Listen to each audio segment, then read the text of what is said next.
Bem-vindos a mais um Resumo Mises. No programa de hoje eu vou tentar falar um pouco sobre a questão do Trump e do Pix. O que está pegando, o que não está pegando e se o Pix é uma boa ou não. Vamos lá?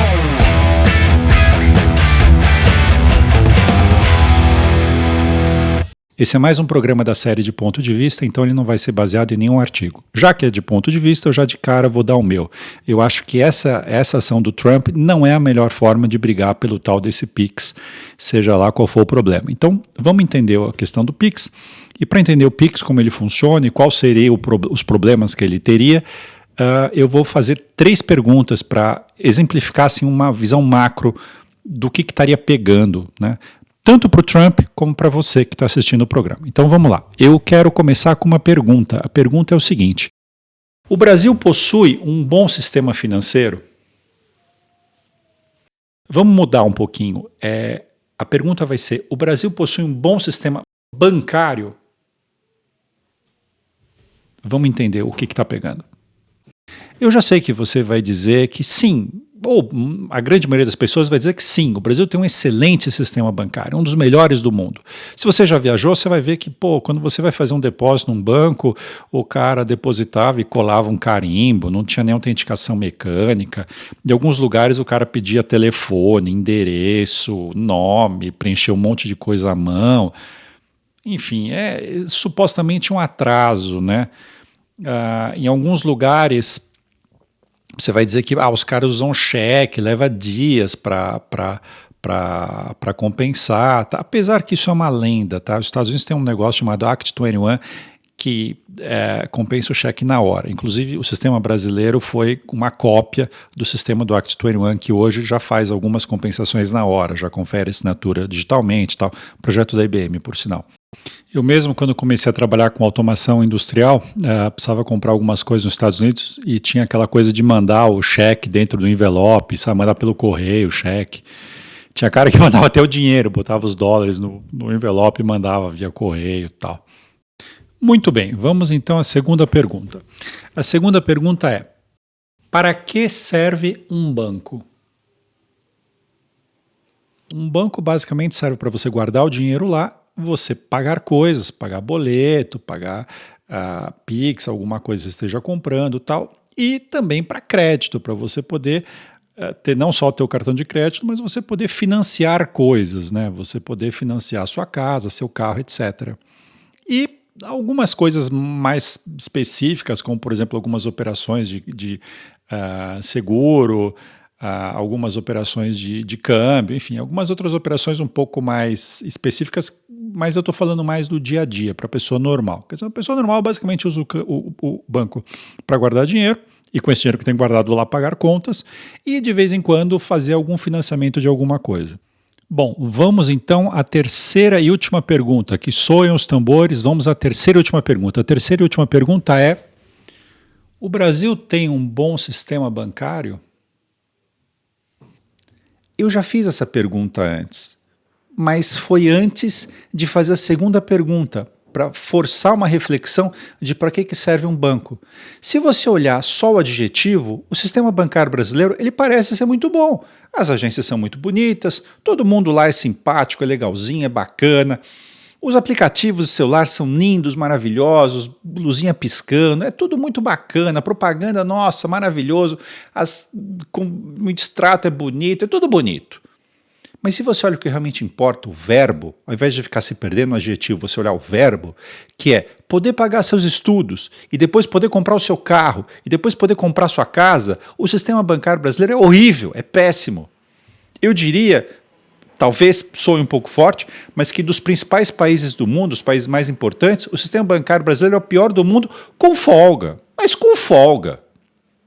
Você pode dizer, não, mas sabe o que acontece? É que a Selic, é que o banco é difícil, quando você faz um empréstimo, ele executar as garantias. Tudo bem, isso é verdade, mas não é a única causa. Não é a única causa. O spread bancário no Brasil é absurdo, a concentração bancária no Brasil é absurda, você não tem opções, o governo limita demais o mercado. E isso acaba, tudo que tem uma concentração incentivada pelo governo, acaba deixando o serviço pior. E o que é que isso tem a ver com Pix? Bom, isso tem a ver com Pix porque o Pix é a concentração da concentração. Quando você faz um Pix, ele não é feito pelo seu banco, ele é feito pelo Banco Central. É como se cada pessoa tivesse uma conta também no Banco Central e tivesse executando a operação no Banco Central e não no banco onde você tem conta.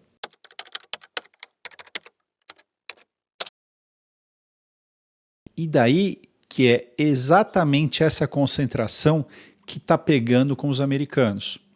O WhatsApp Pay ele foi suspenso em julho de 2020. Em novembro de 2020, ou seja, alguns meses depois, o governo lançou o Pix. Ou seja, o governo ele estava barrando um serviço para evitar concorrência com o Pix. Ele não queria ter concorrência com o Pix.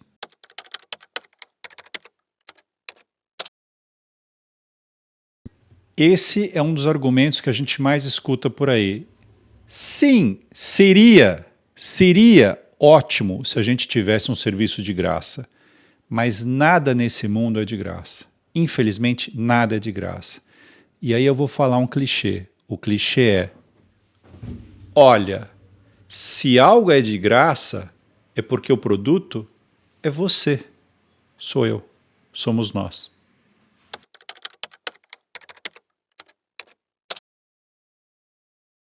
Bom, de cara a gente vê que os Estados Unidos, que é a maior economia do mundo, tem 0 bancos entre as maiores empresas. E a gente percebe também que a maior parte dos países que tem mais bancos são países com um pezinho aí na esquerda, né? São países que adoram concentração do governo, adoram concentração, adoram o governo dizendo para onde vai a economia. Pedacinho teoria da conspiração. Não é à toa que esquerdista adora banqueiro e banqueiro adora esquerdista. Como eu comentei no começo do programa, eu acho que a forma como os Estados Unidos está tratando essa questão talvez não seja a melhor. Porque você está penalizando, por exemplo, produto agrícola por uma questão de mercado financeiro, não tem muito a ver. Mas existe sim um fundamento quando ele diz que o Pix tem uma forma de concorrência desleal, impede a livre concorrência. Por quê? Porque teve o caso do WhatsApp Pay. O governo não permitiu o WhatsApp Pay em julho, porque alguns meses depois, em novembro de 2020, lançou o Pix. E você percebe claramente que o Brasil, assim como os países mais esquerdistas, adoram uma concentração bancária. E essa concentração bancária torna tudo muito mais difícil. É muito mais difícil você conseguir financiamento para as principais coisas. O Pix ele ainda tem coisas muito mais graves, porque o Pix ele vai permitir uma coisa chamada split payment, que é quando você compra um produto, o governo já tira naquela hora da compra, ele já tira um pedacinho para o imposto. Ah, mas as pessoas poderiam usar dinheiro para evitar isso. Pois é, mas o governo não vai permitir mais usar dinheiro. O governo quer acabar com o dinheiro e quer criar uma coisa chamada CBDC, que é uma espécie de um Bitcoin, mas um Bitcoin monopolista, um Bitcoin do governo. Aí você fala, pô, mas e daí? É melhor, as pessoas vão ter menos pessoas não pagando imposto e não sei o quê. Não, isso é péssimo, porque o comércio, a maior parte da indústria, do comércio, de toda iniciativa privada, vai ter que pagar imposto logo na hora da compra e você vai tirar mais capital de giros. E adivinha uma coisa, se você tira o capital de giro da empresa, o que a empresa vai ter que fazer? A empresa vai ter que ir no banco pegar dinheiro. Não sei se você percebe aí a coisa. E pagar caro. Porque você não pode ir em qualquer banco, você tem que ir naquela meia dúzia de bancos, ou 5 para ser mais específico, que o governo permite operar. Você tem algumas coisas muito específicas no agronegócio, algum banquinho aqui, outro ali, alguns bancos muito de nicho e tal, mas os principais bancos, para você operar mesmo, para valer, você tem só esses 5. Quer dizer, e cada vez menos, cada vez mais concentração. E o governo quer dar um passo ainda maior, concentrar ainda mais. O Pix também abre uma ferramenta com o CBDC para poder congelar ativos, para poder fazer um monte de coisas. Ai, mas isso não, sim, pode, está no código-fonte do Pix. O código-fonte do Pix, o programa do Pix, ele foi aberto pelo governo, as empresas puderam analisar e tem lá funções para você congelar recursos e tudo mais. Isso pode ser feito, por exemplo, para combater a criminalidade? Pode, mas isso pode ser usado também para combater os inimigos do governo. Eu vou dar um exemplo para você, olha que interessante. Você tem câmeras em São Paulo que pegam a placa do carro.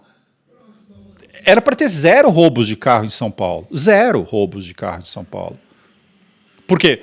As câmeras já pegam as placas. Agora, pergunta se o governo vai atrás dos roubos de carro. O governo não está interessado no roubo de carro, o governo só está interessado em arrecadar mais, arrecadar mais, arrecadar mais.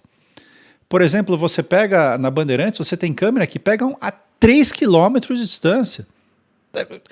Não existiria roubo de carga, não existiria levar carro para o Paraguai, não existiria roubo de carga, porque, porra, como é que 3 quilômetros você conseguiria pegar todas as rodovias do Brasil? Bandeirantes é um caso, a Anhanguera é outro, eles estão implantando câmeras em todos os lugares. Por quê? Porque o governo não está interessado em botar câmera para roubos de carro. Ele está preocupado em botar câmera para arrecadar mais, para ver o carro que não está licenciado e tudo mais. Olha, vou dar um caso, hein? Interessante. Elise Matsunaga. O carro dela passou numa câmera, a câmera pegou a placa, viu que o carro não estava licenciado, a polícia parou ela e aplicou a multa. Porra, a mulher tinha 3 malas sujas de sangue com o marido esquartejado dentro e a polícia não tá nem aí, o governo não tá nem aí, meu. Paga a multa, pagou, bicho. Tá ótimo, pode ir embora, foda-se que o marido tá na mala esquartejado. O negócio do Estado é arrecadar mais. O Estado não quer saber de mais nada. Dane-se o resto, dane-se o mundo. E a mesma coisa com o Pix, a mesma coisa com... O governo é uma máquina de arrecadar. O lucro do governo é o imposto. Então o governo, como toda empresa quer ter mais lucro, o governo também, coitadinho, ele também quer ter mais lucro, ele quer ter mais imposto.